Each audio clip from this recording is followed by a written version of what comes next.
Welcome back, YouTube. PPS here, YouTube Play of the Daytime. Two spots for you guys today. One college basketball, one college football play.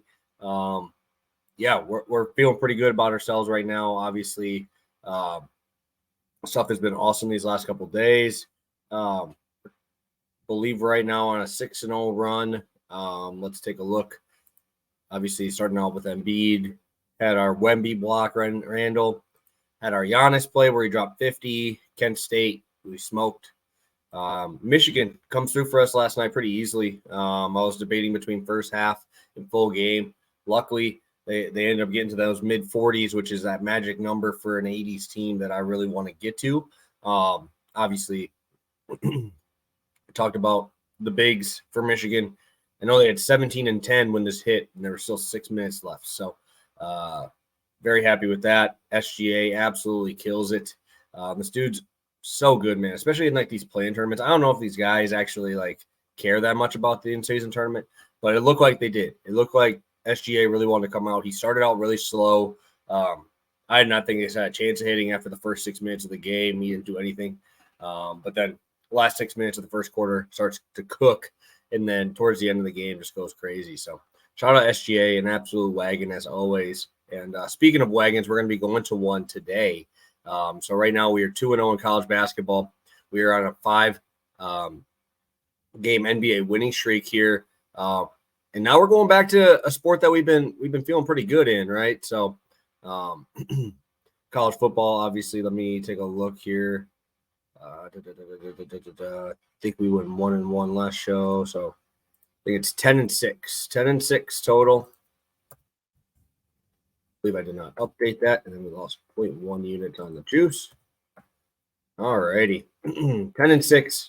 One of our better sports right now, college football. Let's start out with college football today. I'm going to go with Malik Neighbors, over 97.5 receiving yards. I feel like this one's almost self-explanatory at this point, just how good he's been. 97.5 here on DraftKings. You can see Neighbors right there. Love this matchup against the Gators. They've been absolutely torched. It hasn't even been number one receivers. They have 100 yards last week to a guy I've never even heard of, dude. I don't even know who the guy was. Then you go down, to I think it was McConkey, the back. I think he was the guy who's really stepped up to replace Bowers. It wasn't even Bowers. Like if it's Bowers, you're like okay, but McConkey goes for 135 on this. Xavier Legette goes for over 100 on these boys. You go down the list. You go to Vanderbilt. Vanderbilt was had 0 wins, winless in conference play at this time. They gave up a 100-yard receiver to him, right? I don't even know who the dude is. Will Shepard there. You go down to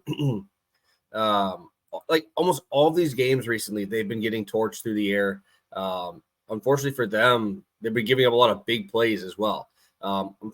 Malik Neighbors is not the guy you want to have secondary miscommunication with, big play miscues, because this dude is just an absolute walking 40-yard catch, right? 46-yard touchdown last week. Against Army, he had a 51-yard catch. Auburn had a 29. Then he goes on a consecutive streak of 4 straight games with at least a 35-yard catch, going for 146, 102, 130, 239. He missed this number in the first 2 games of the season. And second game of the season, they won 72-10. So I don't even really take that one. But FSU, obviously big game, 6 for 67. Then the 72-10 game, and he has hit that in 6 of 7 games. The only one he missed it in was that Auburn game where they bum rushed them for 30, beat them by 30 as well. So I love Neighbors today. Think that the big play is going to be happening here. I also like the volume, right? 10 catches last week. Obviously, they were down. But outside of that Army game, it's been 6 catches across the board, man.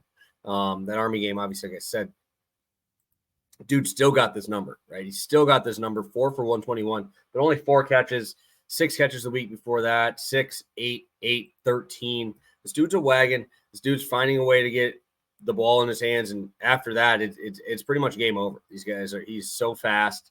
Obviously, a lottery top pick in this draft. I think he's going to absolutely go crazy on them. You know they're going to want to bounce back after that game last week against Bama, and the books are expecting that to happen here. So looking at this line, 14.5, almost a 70 total. I think a lot of that has to do with Neighbors here, and I'm going to be backing him today. Speaking of wagon plays, our boys, Toledo Rockets, minus 110 against Louisiana Lafayette. I have it circled right here in the corner. Yeah, I love this number, 73.5. And dude, I'm used to hitting this at 77.5, but I always love backing Toledo. They give you the run and gun pace. I feel like I've been backing them for so long. I feel like I know Raheem Moss personally, right? That guy is an absolute stud. Only 26 minutes in their first game, but they still got Dante Maddox, shoots well from the three-point line. I don't even know Simmons, so he must be new because, like I said, freshman, already had a nice 14-point game in that first game. I think these guys offensively are they're always one of the best teams, at least one of the best mid-major teams in the country, always offensively. And again, we just talked about Youngstown State, right? In a game that I wanted to back some regression, right? Positive regression. Same thing for Louisiana, right? You go in their first game, 134 is how many points they scored. They still scored 66 points in the first half. And I brought this up last show when I talked about Youngstown State. These guys shot a combined 7 for 47 from three. That is absolutely terrible. That is unbelievably bad. And now you're playing in Toledo, who's just absolute full of snipers, guys. They are full of snipers. That's literally what they do. They drive, kick, and they're hitting threes everywhere, right? They played Detroit Mercy in the first game, put 51 on them. These dudes shot 12 for 20 from deep. No, that's what I'm saying. This is going to be quick, man. This is going to be a fast-paced game. A lot of three-point shots going up. And if I got to rely on a three-point shooting contest and Toledo's involved, love it. Love it. Don't really have a huge defensive stopper in the paint, which I like. Because if Louisiana is missing, they can drive on these guys. But also we see Toledo force a lot of open ball turnovers, 23 turnovers forced against Detroit Mercy. I think Louisiana is going to play into the fast portion of this game. And if we're going to get a lot of possessions here, I think that this is going to be an absolute smash spot. I would expect this at like 76. I really would expect this at 76 in a Toledo game. I understand it's early in the season, but still, what I do like also for Louisiana is they do got some studs. They do have a couple studs on this team. Fulks is probably your biggest guy you want to talk about. 6 for 17 in the opener. Didn't shoot particularly well. 6 for 17. Also have one other guy there that I think is going to have a nice game tonight. 6'6" guy, Kobe Julian, 1 for 6 from three. Year before he shot 36%. So I expect that to turn around as well.